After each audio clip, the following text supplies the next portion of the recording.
Welcome back to Speak Out, Stand Out. I'm Elizabeth Green, and today we are so excited to welcome Anna Tran today. Anna is a strategist and founder of Level Up with Anna, but beyond her professional work helping leaders grow visibility through storytelling, she brings a deeply human perspective, which is what we're going to be talking about today, shaped by growing up as the oldest of 6 kids in a big, close-knit family. So Anna, thanks so much for being here. We're glad to chat with you today.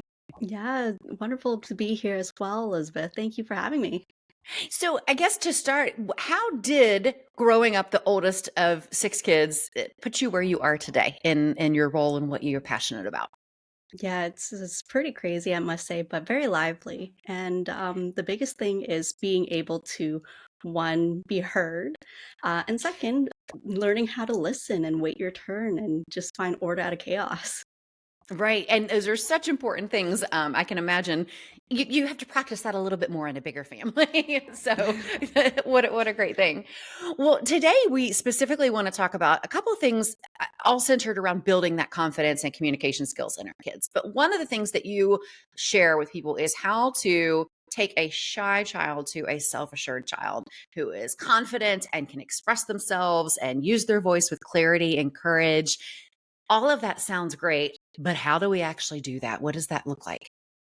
Yeah, absolutely. So, um, with communication itself, not just in the corporate kind, but the kind that builds trust is you learn to listen before you speak and translate, that chaos into calm, right? And adding to that, when from shy to self-assured, like building that confidence through storytelling, confidence starts with being heard. And whether it's clients in a boardroom or with your child at the dinner table, this is very important just to ensure that they feel heard and that, although they may ask a lot of questions or ramble on, you just want to be present with them. Yeah. I would say, one of the key things that we do at my speech and debate coach is, we teach speech and debate lessons, basic communication skills to kids.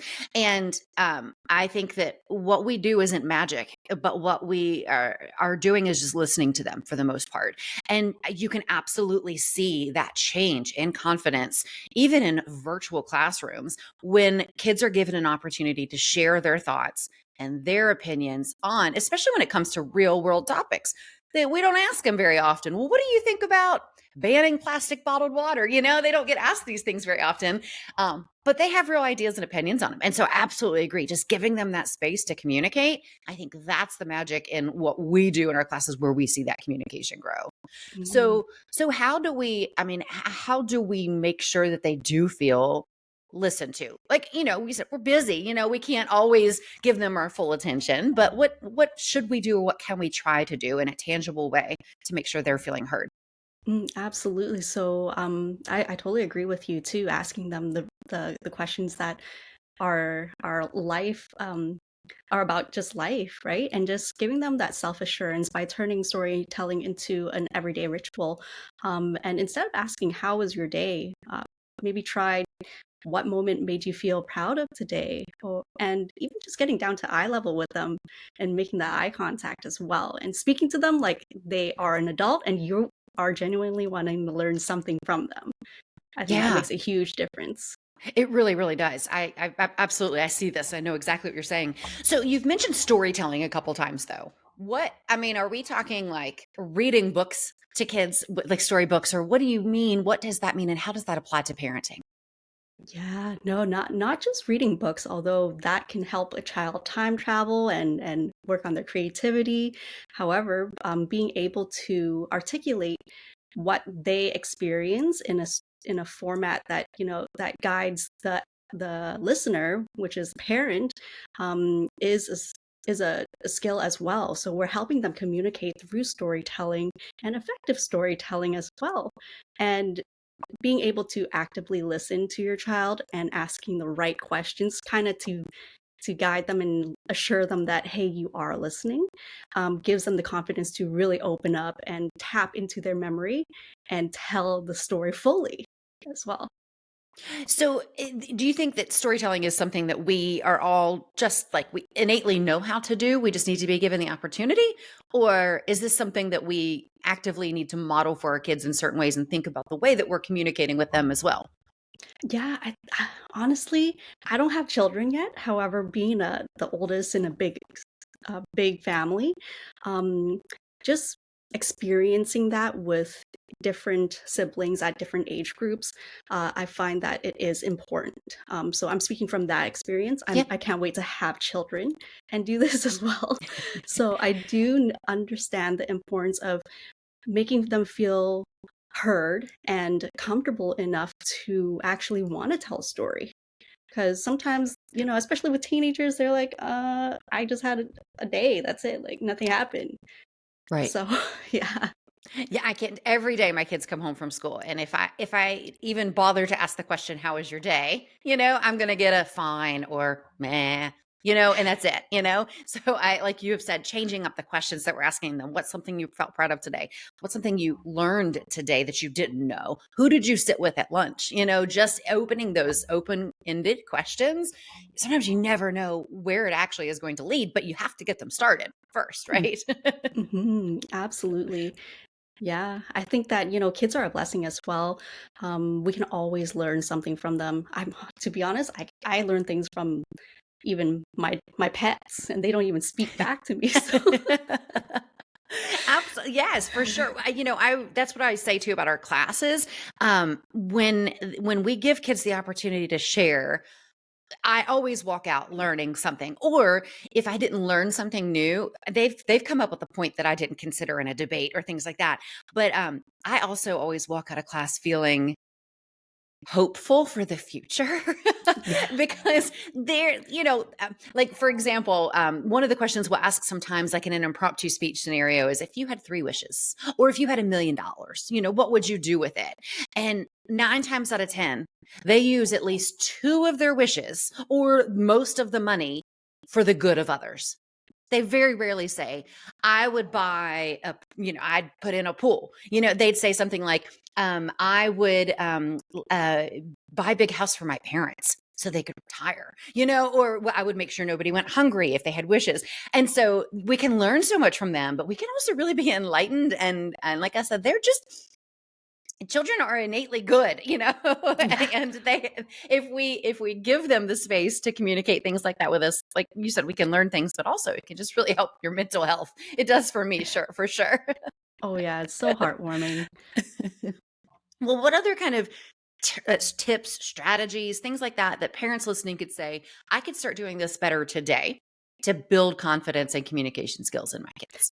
Yeah, I would say oftentimes, and I can see myself falling for this as well, like we want to be our child's best friend, or for me, I'm decades older than my youngest sister, and I want to be her best friend too, but I and she's adorable. Like I would also treat her like my own child, and it's kind of we sometimes want to treat them where we want to see them already, kind of like in a leadership role where you're training somebody to become the next level, like a manager position, for example.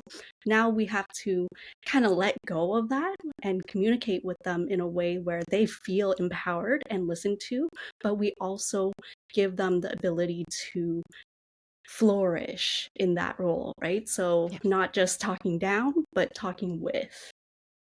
Yeah, I think that that's something that as parents, it is hard to make that adjustment, because when they're little and they need us to do everything for them, right? And then they start growing and they can do more and more by themselves and they really can start communicating their thoughts and ideas. It is a mental shift that we have to make that, like you said, instead of talking down, talking with. I love the way that you said that.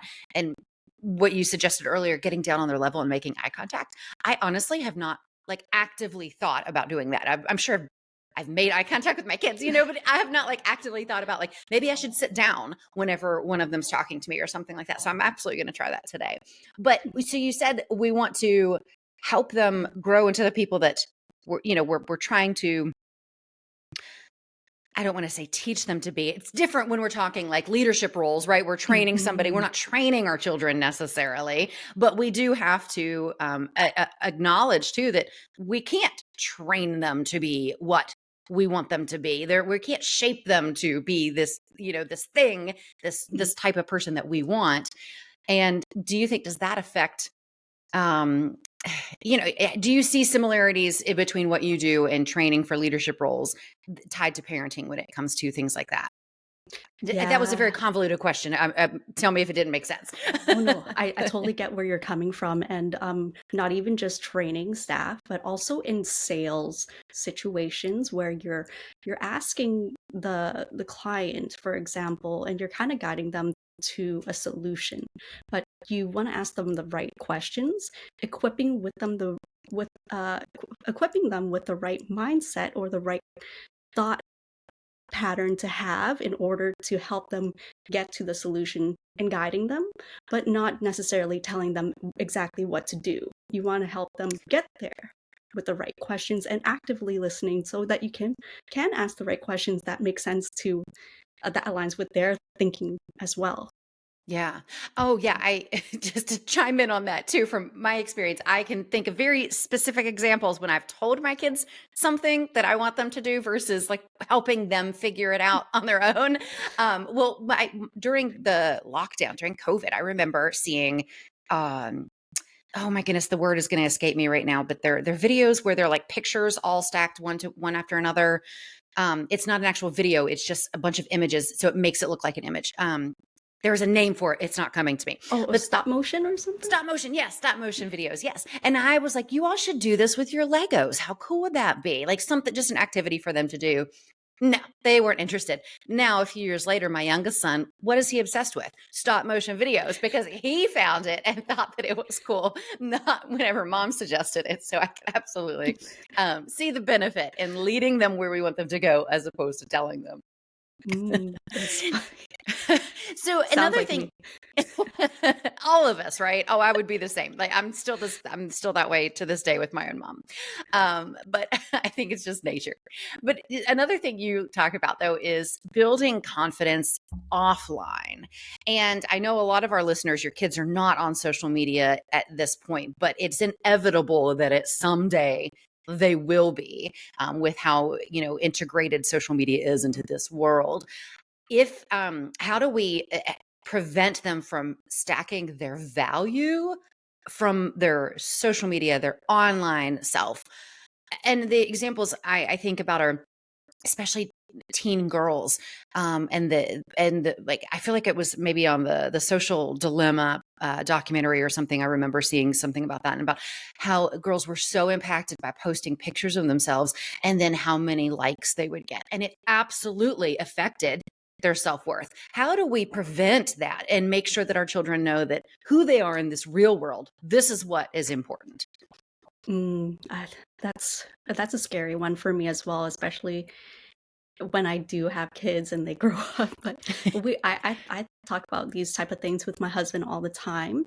Is that what kind of skills, what kind of mindset are we able to instill in our children or equip them to navigate these type of scenarios in life, right? Even overcoming challenges or everyday problems. We're not going to tell them the answers. We're going to give them the equation, and then they can come up with the answer themselves based on the scenario. And making sure that they are so confident in themselves that they are aware of these thought patterns that may arise.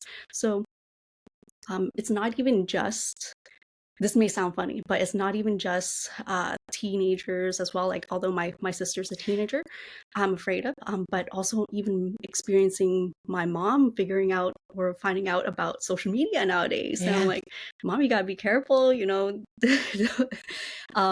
So just making sure you ask the right questions, but that it is enough to trigger the right um, mindset for them to be aware of these type of things. I mean, at the end of the day, I can't take the phone away and expect them to just listen. Because what if I give it back? How are they going to overcome that next time? Right. Right. Mhm. So, switching gears just a little bit, I know you work with leaders and growing their brands, growing their business, growing themselves. As parents, we want to be like you mentioned earlier, like our job is not to be our kid's best friend. Our job is to be their parent and a leader for them and our family so they can learn from us how to function in this world when they are adults. So, can you pull from some of the strategies that you give leaders in their business world that we could use as parents to be better leaders in our family? Yeah, absolutely. So oftentimes I encounter brilliant minds, thought leaders, people who have been working years behind the scenes to achieve what they achieve. However, they reach a point where they're ready to scale their brand, but they don't even have any presence online. It's because they have a fear of being seen or received the wrong way once they do, right? They don't want to be too flashy, they want to be known as, the person that just didn't didn't gain success overnight type of thing, right? Hmm. So, um, tying that back, what parents can do is just encourage their kids to um, have a foundation, right? Just continue to if you tell your story, it teaches your kids to share theirs, right? And not be afraid to just even share moments that you had throughout the day, probably at the grocery store, who you bumped into. Sometimes I forget my glasses and I would walk up to a random stranger that looks like my husband, but is not. And I'm like, it's what kind of chicken you want, honey, but it's not. Yeah, it's things like that. Just don't be afraid of sharing stories. But yeah, that's what I learned from working with amazing individuals is that you got to overcome that and just kind of lead by example. Yeah, absolutely. Well, Anna, do you have any other tips, strategies, anything else that you want to share with our parents before we wrap up today about ways we can build confidence and communication skills, ways we can, emulate it and ways we can build that in our kids? Yeah, absolutely. I think a fun activity that I also do with my team in the past is a gratitude jar. And my mom used to do this when I was a kid too. She would fold origami into stars and she would write quotes in them and we would open it up and we would read them. So it could be something like that. Each family member writes one that they're proud of or what they're thankful of each day, each week, each day, or Mhm. monthly, and then just randomly choose one and yeah, go over it. I think I could definitely see too on a day where it's like things just aren't going right. How valuable something like that would be. If, like, maybe your kid's going through a breakup or they're fighting with their best friend or something like that, to lean on something like that. Well, hey, let's look back at something that you are grateful for and to help them, see that there are good things around them, even if they can't necessarily see them in the moment. Absolutely. Yeah, confidence is built in those quiet moments of being heard rather than just be like, hey, here's a solution, trying to fix everything, just listening. Yeah. Yeah, Mhm. so important. Well, Anna, if anybody's interested, we will make sure we link to all of your socials and your website in the show notes, but tell us too where we can find you, what you offer, if anybody's interested in exploring more. Absolutely. So on every platform, it's really simple. It's Level Up with Anna, Anna with two N's. And the website's levelupwithanna.com as well. So That's great. And tell us a little bit more quickly about what you do, what you offer. yeah, so for me, I help amazing individuals, mainly coaches, consultants, business owners that feel invisible get the visibility and awareness that they like. Getting featured on media coverage that they need in order to level up their brand. But at the end of the day, for me, everything must be aligned, everything must be purposeful. So that's what I love doing. What I do is helping those tell their stories ethically and connect with their target audience. That's great. Well, Anna, we really appreciate your time. Thanks for being here today. And again, all the information will be in the show notes if you're interested in checking out more. Thanks for listening. Thank you so much.